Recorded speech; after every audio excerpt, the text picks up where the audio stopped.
semua, Monom, Gerald. Seperti biasa, hari Minggu itu harinya Tuhan. Saatnya kita beribadah. Tidak lama-lama lagi, yuk siapkan hati dan pikiran teman-teman. Bon teh. Shalom adik-adik, selamat hari Minggu. Sebentar lagi kita mau memuji Tuhan. Sebelum itu, mari sama-sama kita berdoa. Tuhan Yesus, kami mengucap syukur buat kebaikan-Mu, buat kami setiap hari Tuhan. Dan tiba saatnya kami akan memuji, memuliakan nama-Mu. Tuhan yang pimpin dari awal, pertengahan, hingga akhirnya. Kami siap memuji Engkau Tuhan, hanya di dalam nama Tuhan Yesus yang siap memuji Tuhan. Sama-sama katakan, amin. Masih semangat kan adik-adik untuk hari ini? Nah, kita saatnya mau memuji Tuhan. Semuanya boleh bangkit berdiri. Kita mau memuji Tuhan. Tuhan adalah kekuatan kita ya adik-adik. Semuanya boleh tepuk tangan.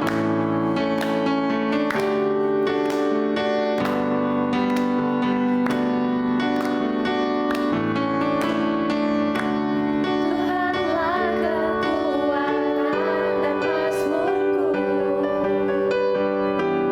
Dia gunung batu dan keselamatanku. Hanya padamu hatiku percaya. Kaulah menara dan kota perlindungan. Ku mau selalu bersyukur sebab cintamu padaku takkan pernah berubah. Hatiku percaya walau bumi bergoncang, gunung-gunung beranjak, namun kasih setiamu tak pergi dariku. Kasih setiamu tak pergi dariku. Kasih setiamu tak pergi dariku.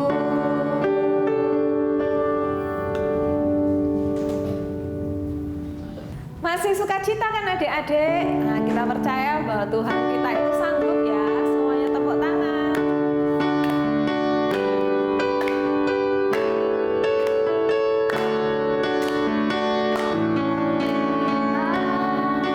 Pernah dilihat mata,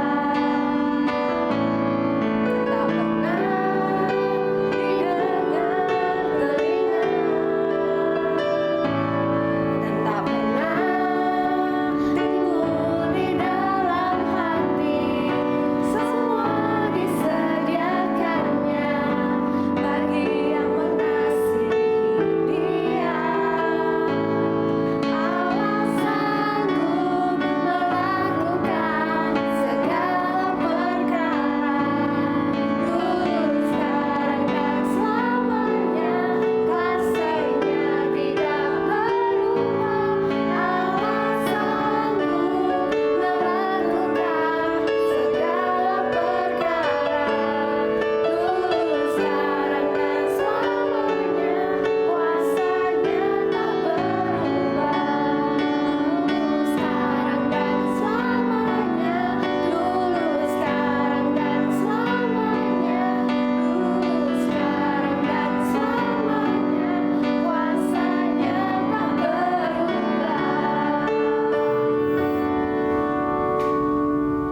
Aduh, aku demam panggung nih.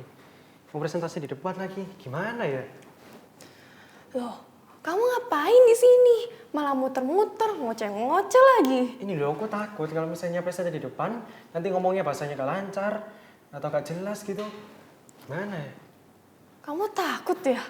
Kok aku jadi ikut takut sih? Loh, kamu kok malah ikutan? Ya kamu sih bikin ikut orang takut.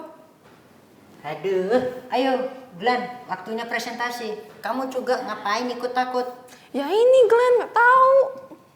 Loh, kalau kamu merasa takut, berdoa karena Tuhan yang merencanakan hidupmu. Walaupun bakal berakhir jelek, berakhir baik, itu semua rencana Tuhan. Kamu sih bikin aku ikutan takut. Loh, kamu masih takut? Kan udah dibilangin nih, kalau kita tuh bakal ditolong sama Tuhan. Jadi kamu nggak usah takut, kamu harus percaya sama kuasa Tuhan. Ya udah, gini, kita bantu doa ya. Ayo kita berdoa.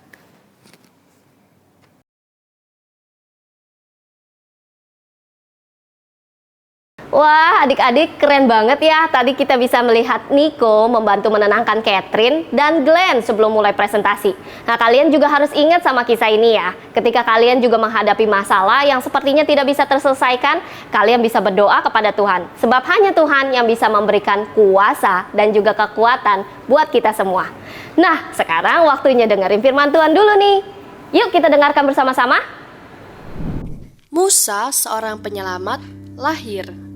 Keluaran 1 ayat 8-22, pasal 2 ayat 1-10. Keadaan memang sepertinya tidak baik. Saat Yusuf dijual oleh saudara-saudaranya dan menjadi budak di Mesir, namun tentu saja Tuhan memiliki sebuah rencana yang luar biasa. Tuhan mengangkat Yusuf dari perbudakan menjadi pemimpin yang berkuasa di Mesir. Ketika kelaparan terjadi, Yusuf sudah siap. Dan oleh karena itu, banyak nyawa orang selamat, termasuk saudara-saudaranya yang dahulu membencinya. Dengan tangan terbuka, Yusuf menyambut keluarganya dan membawa mereka semua hidup di tanah Mesir. Mereka hidup dengan bahagia dan mereka menikmati kemurahan Tuhan. Waktu berlalu dan Firaun yang baru kini berkuasa. Ia tidak tahu siapa Yusuf dan tidak tahu pula bagaimana Tuhan menolong mereka saat kelaparan. Firaun pun merasa bangsa Israel ini bangsa yang besar dan kuat. Karena ada rasa takut dan kebencian di hatinya, Firaun memaksa orang Israel menjadi budak, dan ia melakukan segala cara yang mencegah bangsa Israel menjadi makin besar. Dan Firaun memaksa menghancurkan orang Israel dengan membuat semua anak laki-laki orang Israel dibunuh, sedangkan yang perempuan boleh hidup. Firaun lebih ingin membunuh semua bayi laki-laki daripada melihat mereka tumbuh dan hidup menikmati berkat Tuhan. Namun Firaun tidak tahu bahwa bangsa yang ingin dihancurkan adalah bangsa yang disertai oleh Tuhan. Tuhan sudah menyiapkan umatnya untuk keselamatan yang besar. Ketika keluar perintah untuk membunuh bayi laki-laki, seorang wanita Israel melahirkan seorang anak laki-laki dan diberi nama Musa. Dilahirkan pada masa seperti ini sepertinya tidak ada masa depan. Namun tentu saja Tuhan punya rencana keselamatan yang besar. Ibunya melihat Musa adalah anak yang spesial. Ibunya menyembunyikan anak ini. Ibunya menyembunyikan anak itu dari petugas selama 3 bulan lamanya, dan ketika ia sudah tidak bisa lagi menyembunyikannya, ia memikirkan sebuah rencana. Ibu Musa mengambil sebuah peti pandan, dipangkalnya dengan gala-gala, dan diletakkannya bayi Musa di dalamnya, dan ditaruhnya peti itu di tengah-tengah sungai Nil. Ketika ia melihat peti itu bergerak mengikuti arus, ia merasa sedih untuk melepaskan Musa, tapi ia berharap hanya kepada Tuhan. Kakak perempuan Musa, Miriam, mengikuti dari pinggir sungai. Dengan gelisah ia mengintip dan berharap ada mujizat yang bisa menyelamatkan Musa. Kemudian, peti itu terlihat oleh putri Firaun yang mandi di sungai Nil. Melihat peti yang mencurigakan, putri Firaun meminta dayang-dayangnya untuk mengembalikan peti tersebut, dan ketika dibuka, bayi Musa menangis. Dan karena tangisan itu, timbullah belas kasih di hati Firaun, sehingga ia memutuskan akan membesarkan Musa seperti anaknya sendiri. Akhirnya, Musa memulai hidup yang lebih baik di antara orang-orang berkuasa di Mesir. Namun, suatu hari, ia meninggalkan itu semua untuk satu misi yang luar biasa. Nah, adik-adik, kita belajar apa ya hari ini? Bahwa pemeliharaan Tuhan untuk hidup kita itu sangat berarti. Sama seperti kisah Musa, kita juga tidak bakal tahu ya tentang masalah ataupun keadaan yang akan terjadi di masa depan. Tapi meskipun demikian, Tuhan pasti punya rencana yang indah buat kita semua. Walaupun begitu, kita sudah melewati banyak masa yang baik maupun buruk. Sudah kita lewati semua karena pemeliharaan Tuhan atas hidup kita, seperti Tuhan memelihara Musa. Nah, adik-adik harus terus percaya ya akan pemeliharaan dan rencana Tuhan atas hidup kita, dan selalu meminta penyertaannya. Bonjour. Wah, teman-teman sudah selesai beribadah. Wah, teman-teman keren-keren. Mau pergi kemana? Sekarang waktunya activity dulu. Jangan lupa teman-teman ikut bikin ya. Yuk.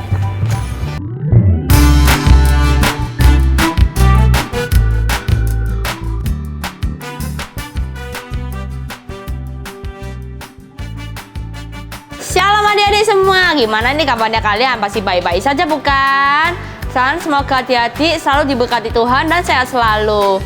Nah, gimana nih tadi firman Tuhannya? Pasti sangat diberkati kan? Sekarang kita akan activity terlebih dahulu. Activity kali ini adalah kita akan membuat bunga lavender. Nah, ada alat-alat dan bahan-bahan yang harus disiapkan, yaitu 2 kertas origami, double tip, penggaris, dan gunting. Nah, sekarang kita akan menyiapkan 1 kertas origami terlebih dahulu. Nah, adik-adik gunting terlebih dahulu ya. Nah, jangan lupa juga adik-adik, misalnya kalau lagi gunting, adik-adik juga harus didampingi orang dewasa supaya tidak terjadi apa-apa. Nah, setelah digunting, adik-adik lipat terlebih dahulu. Lalu adik-adik gunting seperti ini ya adik-adik.